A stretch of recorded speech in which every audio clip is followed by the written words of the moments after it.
Okay. All right. Well, you're not supposed to disappoint when you start out with, but the thing that I'm going to concentrate on is the other piece that was excised from the novel, the essay, the civil service. That's what most of what I'll talk about. Okay. I called it Trollops, the Three Clerks, or the ways in which we work now. I've offered a few talks now where I presented my matter differently or chose a different approach from many of the talks we delivered to one another. This is another one. Since I'll probably break a few taboos, I cleared my plan first with Mark Green, so you know I got permission. The Three Clerks might be the most intriguing of Trollope's earlier books. It's the seventh if we count in the non-novel The New Zealander. As we read, some irresistible autobiographical questions come to mind. Questions we know we cannot have but want an answer to in order to understand the book. Trollope himself breaks real taboos. He has the temerity to include, before midway in his novel, a long essay defending the civil service, critiquing some reforms well underway which irritate him personally, but which he argues show the same indifference and lack of understanding of the nature and goal of public service, and disbelief, yet self interested exploitation of its usefulness, that it is his business in both this book and its embedded metatext to expose. Trollope also inserts no less than three parodies of novels as dreadful and tedious. Two are mercifully brief as the novels they critique. One of which, unfortunately, that is the Crinoline and Macassar, one of which, unfortunately, resembles the Three Clerks at times. The Three Clerks has much, though undeniable, novelistic excellence. Like two unforgettable, believable characters, a barrister, Mr. Chaffanbrass, whose defense of his lack of scruples is the core acceptable one still today. He is doing his job, which is to get his client off, or with as light a sentence as one can conceive. There is also an uncannily believable demon aristocrat, whom we have already met. I don't know if I pronounced it right. Undecimus Scott, against whom Trollope is later explicitly concerned to prove how limited is the harm Dickens's ideal of male evil in Bill Sikes can enact. Many of us oldsters have come across Undy more than once in our long experience and learned to avoid him. Our three clerks don't know that yet. To demonstrate the significance and the originality of the Three Clerk, I have, you see, to discuss the whole trajectory of the book. I agree with P.T. Edwards, who half a century ago argued against the then and still continuing chorus now of aesthetic condemnation, beginning with Michael Sadler, that Trollope's wholly justifiable aim is to demonstrate how some seemingly egalitarian reforms in hiring practices, like exams competitive in school learning, much of which has little to do with the requirements or needs of the job at hand, can only make the service worse and are irrelevant to what causes the problems one encounters when one tries to do the work of public service faithfully and well. Trollope wants us to realize how ignorant, so he thinks, Dickens is. Note how Dickens is singled out again. Enigmatic allegorical satire in Little Start about circumlocution offices, where filling out complicated forms keeps you from pinning down any particular work to any individual, so anybody's grief is nobody's fault. Trollope says that Mr. Dickens's mystery-filled satire is worse than useless and misleading. It's irrelevant and untrue. The thing to do, as Trollope is doing in The Three Clerks, is to put before us a realistic depiction of actual office life and believable individualized employees going about doing whatever it is their department does. For two of our clerks, Alaric Tudor and Harry Norman's department, Weights and Measures, the work includes going to Cornwall to inspect conditions, to get to know the people involved in order to be able to watch them disinterestedly. A supervisor with the appropriate name, Mr. Fidus Neverbend, is supposed to accompany all transactions, braving the depths of the mines on slippery, filthy ladders and in human buckets with a lump of mud on their foreheads in which a burning candle is stuck, in order to record and measure, it is hoped, lawful ethical work and business practices. Trollope's proof that something is wrong is to make this novel end in a trial for insider trading of shares in the businesses the service is supposed to be supervising and for a breach of trust. Alas, all this is explained in the unfortunately excised defense in defense of our three clerks. That is the essay that's been cut, as caught up in a situation whose norms they didn't make. Trollope argues forcefully in both the novel and his essay that civil service employees aren't paid enough directly. To read this, though, you must turn to Appendix A at the back of the book, if it's there at all. Among the couple of points I'm going to make in my final paragraph is this is a novel by Trollope for which we have not even a halfway adequate edition to read. I doubt we can persuade Stephen Arminick to perform another many-year miracle he and his team did for the abridged Duke's children. The available edition of Three Clerks most of us are reading, this one, is a 1952 reset of a 1907 reprint of the second 1859 edition. This means you have 3 appendices to go back and forth between as you read. The experience of reading Three Clerks reminds me of nothing so much as reading Walter Scott's Waverley novels, which can have as many as 5 appendices, not to mention a Scottish dictionary and further explanatory notes. Appendix B is made up of variously medium-length paragraphs, which Trollope excised before the first 1859 edition was printed, which Hanley tells us are minor cuts, yet of great interest, particularly in relation to Harry, Alaric, and Gertrude. And I'd like to say that's so. Arguably, too, the inset novels make up part of Trollope's serious protest against attitudes of mind, which includes screeds against Sir Robert Peel and the detractors of the civil servants. And they include things like how easy is the slope of hell. You have explanatory notes to Appendix C, numbers 346, 347, 348 on Peel's career. Does it matter that we are reading a messed up, yet inadequately annotated edition? Yes. We fail to understand that in all 3 male clerks' experiences this early, we are being given important bits of information about their journeys, to wit, chapters 15, 17, and 24, namely Norman returns to town, the Honorable Mrs. Val and Miss Golightly, and Mr. McBuffer accepts the Chiltern Hundreds. In these, Gertrude realizes but ignores that she and Alaric are living beyond Alaric's income in order to properly socialize, including going to a flower show, a sad imitation of a high fashion event at which she is condescended to, but must attend as part of her wifely networking supportive life. We learn Alaric and Undy are engaged in share buying, thus enabling us, if not Gertrude, to understand part of the monetary basis for the lifestyle which Gertrude wants. We see that Undy's persuasive talents have enabled Alaric to take charge of managing Uncle Bat's ward, Miss Golightly's £20,000 legacy. Undy, a very busy, alert man, keeps an eye out for a vacant MP seat because MPs cannot be put in debtor's prison. When Mr. McBuffer gives up his seat, Undy is after it.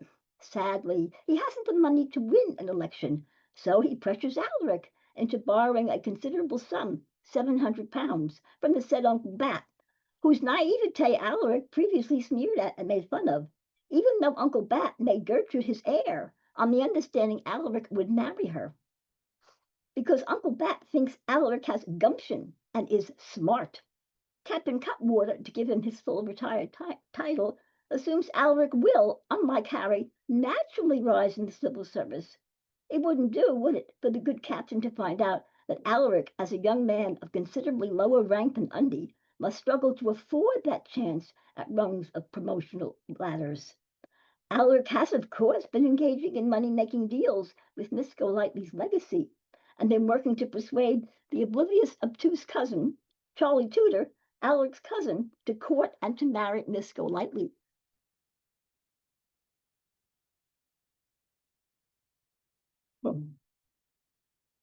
As yet, Undy only presses Alaric to do tit-for-tat favors.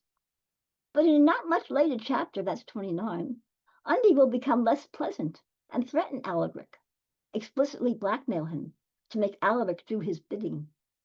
Again, the point of telling a story where men win civil service positions which their own resources cannot shore up because of low salaries is to watch at least one slowly pushed into a criminal room. Let's recall from the chapters read 2 weeks ago that Harry Norman declined to take the competitive exam because it included sophisticated college level math questions that Harry foresaw Alaric would do much better on than him, and gained the appointment, even though Harry had the rank, the income, and the kind of social manners necessary to succeed in bourgeois networking. Harry would, and Charlotte thinks Harry should, have gotten it if it had not been for the exam. Alaric and Charlie are just the sort of borderline gentlemen whom the reforms are meant to help advance in life. Another large part of the content of our realistic like fable story this week is the unfolding of the romantic and sexual infatuation of Katie, Gertrude's youngest or third sister, with Charlie Tudor. All the while we are told and can see neither has the worldly know-how or ambition, like Gertrude, Katie's older sister, and Alaric, to succeed in a world where work works the way it does. A not unimportant point made emphatically is that Katie, like her sister Gertrude, before Gertrude was gifted by Uncle Bat, has no serious money. On this concept, I advise to read Carol Churchill's 1887 picarist play, Serious Money. Four of these chapters might be summed up as 24 hours in the yet wretched, self-berating, apparently spineless existence of the novel's local hobbledehoy, Charlie Tudor. Chapters 18 through 21 and 23. Again, to wit, a day with one of the navies, morning, afternoon, evening, Hampton Court Bridge, and Surbiton colloquies. Here, to save time, I recommend reading Laurie Langbour's essay. She will take you through Charlie's, I quote her, graceless, errant, sentimental, and annoying, cloyingly regressive, falsely nostalgic, escapist, ineffective recoil from capitalism. I know you've heard some of this elsewhere. The domineering older woman in these chapters with her helmet of hat comes to embarrass Charlie into marrying Nora G., an unmarried Irish working class barmaid whom he may have impregnated. His unpunctuality when it comes to an ever increasing debt, his even more dismal allegorically named friends, acquaintances, co-workers, and boss who we meet, Mr. Corkscrew, familiarly known as Screwy, Mr. Embryo, Mr. Old School, Scatterall, and Mr. Snape. Our story here includes the usually physical, courageous, heroic masculinity. Johnny Eames, we could call, rescued an old man from a bull. Charlie rescues Katie from drowning. And hints of more than flirting, verbal sexual exchange with various working women, Charlie is not alone in regarding as a fun. Think of Johnny Eames and his milliner love, Amelia Roper, and Madalena de Molins. What she actually did for a living is not wholly clear. I cannot resist taking a little time to elaborate on a startling parallel between Charlie and Nora and another more self-possessed hobbledehoy we have just been reading about, John Caldergate, and the widowed or separated adventurous Euphemia Smith. I've never seen this ceremony presented and pointed to outside the visualization of Simon Drennan in his graphic post-text to Caldergate, Dispossession, and our text here, for which annotation is needed or you'll miss what's happening. That's one of the reasons I'm pointing it out. I remind everyone we just read John Caldergate and heard about dispossession. In chapter 20, Evening, at the Cat and Whistle, Charlie is allowing himself to go through a lame version of the pre-1753 handfast marital ceremony that Euphemia and her friends say happened between her and Caldergate one night in Australia, which incident Caldergate does not quite deny. This centuries-old custom continued in the American colonies in the 18th century, well past 1753, consisted of saying in the present tense is crucial, in front of at least 3 witnesses that you two are marrying right now as you hold hands. One day do watch the serial adaptation of Diana Gabaldon's Drums of Autumn or Outlander the 4th season, and you will see a handfast ceremony before you. It's better to have a clergyman present and write down on paper with witnesses a record of what happened and have everybody sign, though this is not required in the way going to bed together that night is. Unlike in John Caldergate, where our hero readily admits to living with Mrs. Caldergate, as he called her, Charlie's physical encounters with Nora off stage are not specified, and his yes consists more in failing to deny he said yes when asked.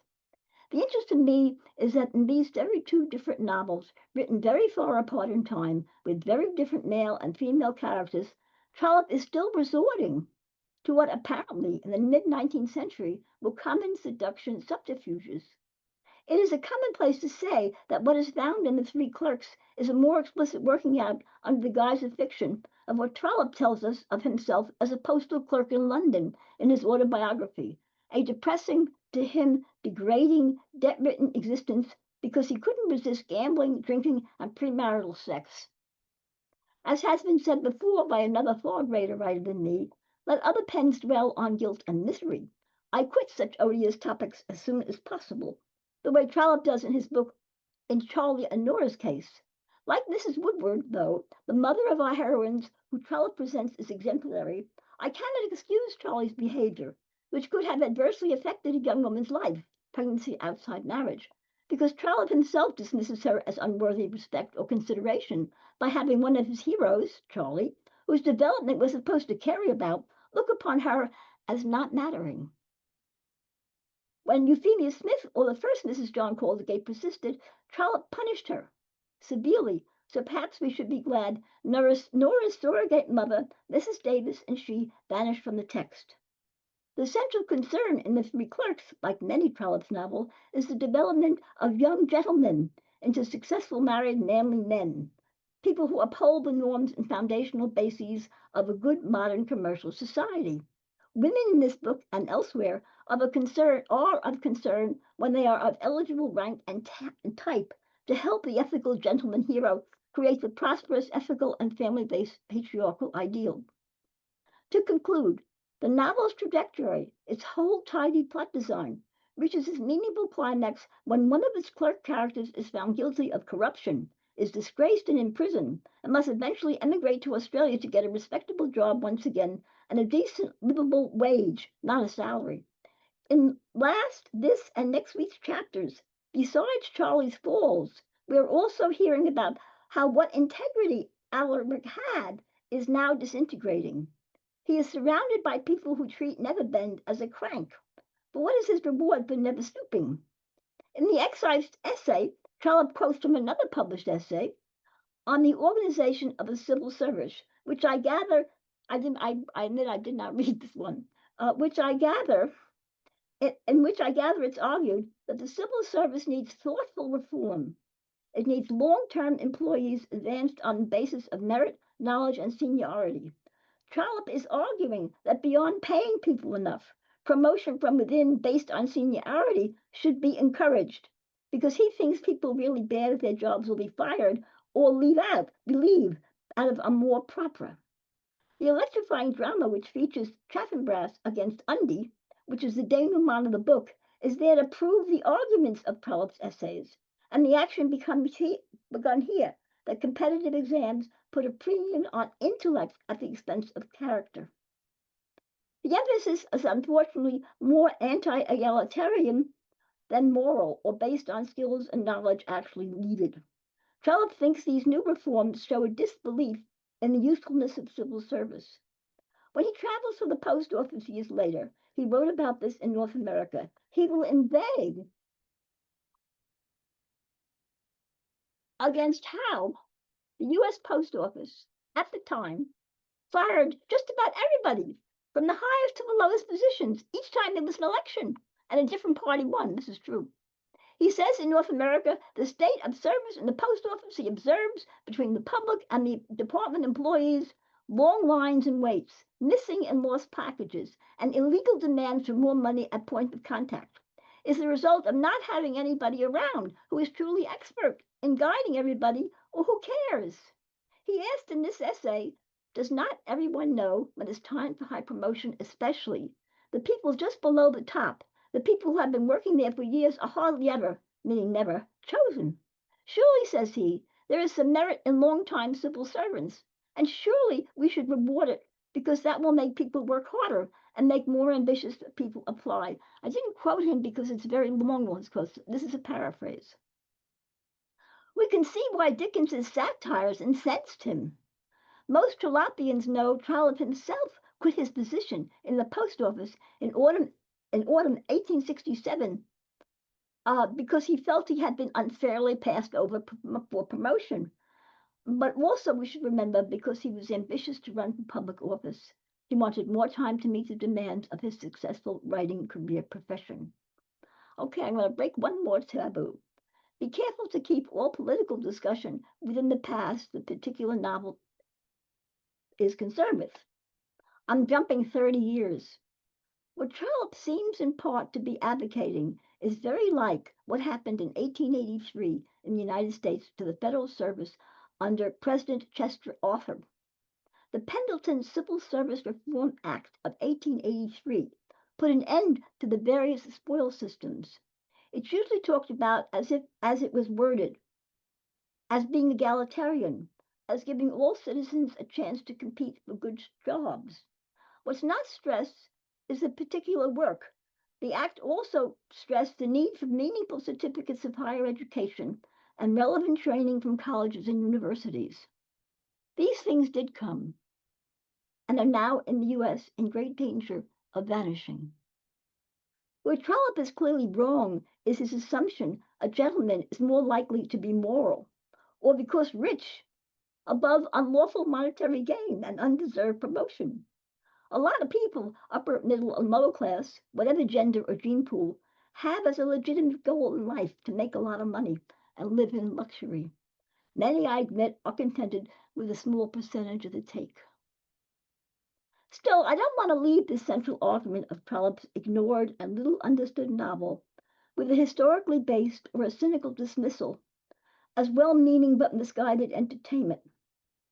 Yes, the critique of civil servants we find here argued over, and the transition that was generally happening, was a change to accession and promotion based on ability from the old fashioned class system, particularly in the military and law and doctoring. It was generally happening from the old fashioned class system, where it was who you know, to a more modern, from mid Victorian times, meritocratic system. This recognized that people of lower classes, different ethnicities and religion, and eventually even different genders and races, previously almost untouchable, could rise in ability by their efforts. This was a major change in the established system of things, even if it still didn't include lots of people. At any rate, it didn't favor Trollope's family and friends, and he didn't like it. In the way we live now, he does not like that money is being made by entrepreneurs who had often risen from nowhere. In the Claverings we recently read, he makes fun of the Burtons for their obvious anxiety over their dress and manners. Yes, that he also didn't want women to work outside the home and family, outside of male control, was against them voting, the first step in power, and presents as ridiculous their desires to become doctors, lawyers, or engineers. He displays endlessly pregnant married women, in effect compulsory pregnancy upon marriage, as a sign of a happy sex life, or funny, as with equivocals. His world is by no means gone from us today. Many today say the norm of meritocracy has become a fraud. I hope not. I'm heartened to report to you people today, trained and influential respected groups of people are resigning in large numbers from the United States Public Service. On the other hand, what can this novel with a purpose say to us when we look just at it candidly? Many reading the book would call Harry Norman a prig, and they would think Linda leads an uninteresting life. He's the moral person.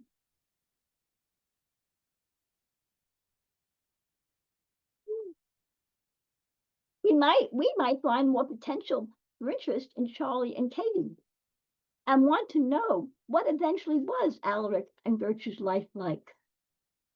But equally to me to try to conclude or stay with Trollope as author and narrator, and say we need to live ethically based on practical reality, and fairness, justice, and equity is the equivalent of praying. What we can do is start pressure for a good edition so people can at least understand what Trollope is on about this actually significant novel.